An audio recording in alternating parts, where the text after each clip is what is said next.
ഒരു ജോലി വാഗ്ദാനം, ഒരു ഫോൺ കോൾ, ഒരു വ്യാജ നിയമന ഉത്തരവ്. അതിനുവേണ്ടി ആയിരങ്ങളല്ല ലക്ഷങ്ങളാണ് ചിലർ നഷ്ടപ്പെടുത്തിയത്. കാരണം അവർ വിശ്വസിച്ചത് ഒരു വിമാന കമ്പനിയുടെ ജോലി വാഗ്ദാനമായിരുന്നു. എന്നാൽ യഥാർത്ഥത്തിൽ അതൊരു ജോലി ഓഫർ അല്ലായിരുന്നു. സൂക്ഷ്മമായി ആസൂത്രണം ചെയ്ത ഒരു സൈബർ തട്ടിപ്പായിരുന്നു.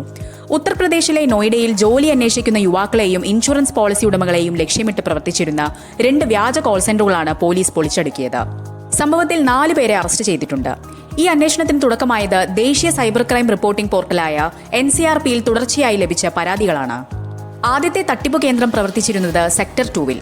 സ്വകാര്യ എയർലൈൻ കമ്പനികളിൽ ഗ്രൗണ്ട് സ്റ്റാഫ്, സപ്പോർട്ട് സ്റ്റാഫ് എന്നീ തസ്തികകളിലേക്ക് നിയമനമുണ്ടെന്ന് പറഞ്ഞായിരുന്നു തൊഴിലന്വേഷകരെ ഇവർ സമീപിച്ചത്. അതും വെറും വാക്കുകൾ കൊണ്ടല്ല, യഥാർത്ഥമെന്ന് തോന്നിക്കുന്ന നിയമന ഉത്തരവുകൾ വരെ അയച്ചു. ശേഷം പ്രോസസിംഗ് ഫീസ്, രജിസ്ട്രേഷൻ ഫീസ് എന്നിങ്ങനെ വിവിധ പേരുകളിൽ പണം ഈടാക്കി. പണം അക്കൗണ്ടിലെത്തിയതോടെ ഫോൺ ഓഫ്, സന്ദേശങ്ങൾക്ക് മറുപടിയില്ല. അവിടെ അവസാനിച്ചു ജോലി സ്വപ്നം. രാജ്യത്തിന്റെ വിവിധ സംസ്ഥാനങ്ങളിൽ നിന്നായി ഈ തട്ടിപ്പുമായി ബന്ധപ്പെട്ട് 15ലധികം പരാതികളാണ് ഇതിനകം രജിസ്റ്റർ ചെയ്തിരിക്കുന്നത്. എന്നാൽ കഥ ഇവിടെ തീരുന്നില്ല. സെക്ടർ 6-ൽ പ്രവർത്തിച്ചിരുന്ന മറ്റൊരു കോൾ സെന്റർ വേറൊരു തന്ത്രമാണ് സ്വീകരിച്ചത്. കാലാവധി പൂർത്തിയായ ഇൻഷുറൻസ് പോളിസിയുടെ പണം ലഭ്യമാക്കാമെന്നും ക്രെഡിറ്റ് കാർഡും ഡെബിറ്റ് കാർഡും ലോണുകളും മറ്റ് സാമ്പത്തിക സേവനങ്ങളും ഒരുക്കി തരാമെന്നുമാണ് ആളുകളെ വിശ്വസിപ്പിച്ചത്. ഇവയെല്ലാം ഒരു കുടുക്കായിരുന്നു. ഈ 2 കോൾ സെന്ററുകൾക്കെതിരെയും ആകെ 25 സൈബർ തട്ടിപ്പ് പരാതികളാണ് NCRPയിൽ ലഭിച്ചത്. തുടർന്ന് പോലീസ് നടത്തിയ റെയ്ഡിൽ 4 പ്രതികൾ പിടിയിലായി. റെയ്ഡിൽ കണ്ടെത്തിയത് വെറും കമ്പ്യൂട്ടറുകളോ മൊബൈൽ ഫോണുകളോ മാത്രമായിരുന്നില്ല.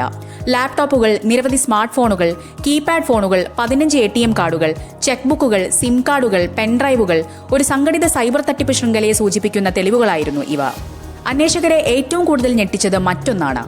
ഡിജിറ്റൽ തെളിവുകൾ ഇല്ലാതാക്കാൻ പ്രതികൾ സ്ഥിരമായി മൊബൈൽ ഫോണുകൾ നശിപ്പിക്കുകയും സിം കാർഡുകൾ ഉപേക്ഷിക്കുകയും ചാറ്റ് സന്ദേശങ്ങൾ മായ്ക്കുകയും ചെയ്തിരുന്നു.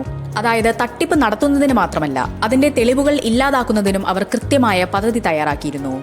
പോലീസിന്റെ പ്രാഥമിക നിഗമനം പ്രകാരം പല ബാങ്ക് അക്കൗണ്ടുകൾ ഉപയോഗിച്ച് ഈ സംഘം ലക്ഷക്കണക്കിന് രൂപയാണ് തട്ടിയെടുത്തത്.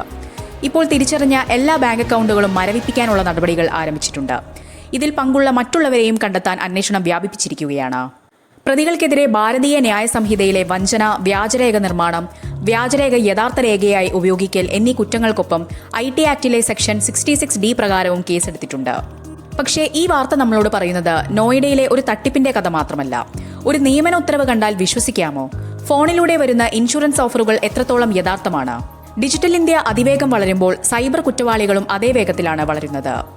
അതുകൊണ്ട് ഒരു ഫോൺ കോൾ, ഒരു ജോലി വാഗ്ദാനം, അല്ലെങ്കിൽ നിങ്ങളുടെ ഇൻഷുറൻസ് തുക തയ്യാറാണ് എന്നൊരു സന്ദേശം, ഇവയിൽ ഏതെങ്കിലും ലഭിക്കുമ്പോൾ വിശ്വസിക്കുന്നതിന് മുൻപ് ഒരിക്കൽ കൂടി പരിശോധിക്കുക.